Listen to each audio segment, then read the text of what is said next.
தம்பி ஆடு சூப்பரா இருக்கு. நான் ஆடை கொஞ்சம் பாத்தீங்களா? அர்ஜென்ட்டா பாத்துக்கிறேன். சரிப்பா, நீ போயிட்டு வாப்பா, பத்திரமா பாத்துக்கிறேன். வா, இந்த ஆடை இன்னைக்கு நல்ல விலைக்கு வித்துற வேண்டியதான். இவ்வளவு பெரிய ஆடு அப்பா பார்த்ததே இல்லையா? குர்பானி வேற வருது, எப்பயாச்சும் வாங்கி ஆடை போட்டு கறி போட்டு லாபம் வரைக்கும் சம்பாதிக்க வேண்டியதுதான். ஆனா ஆடு நம்மளுதா? ஆமா, நம்மளது வேற யாருது? ஆனா சேல்ஸ் இருக்கா? நாடு சேல்ஸ் தான்ப்பா. அப்படி எவ்வளவு? இந்த ஆடு வெளியெல்லாம் வாங்கணும்னு வச்சுக்கோ, 1 லட்சம் 2 லட்சம். என்கிட்ட சென்னையில கிடைக்கிறதால 40,000 ரூபாய்க்கு தரேன். ஆம்பளை பொம்பளையானே? அதெல்லாம் எதுக்கு? ஆட்டு துணியை தூக்கி பார்க்காத. ஆடு வந்து ரகமான ஆடு. சரிண்ணா, எவ்வளோண்ணா?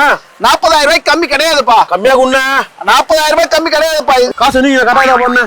அப்பா சரி சரி, பத்திரமா புடிச்சுக்கப்பா. அடிக்கடி தீனிலாம் போடு. ஆமா ஆமா.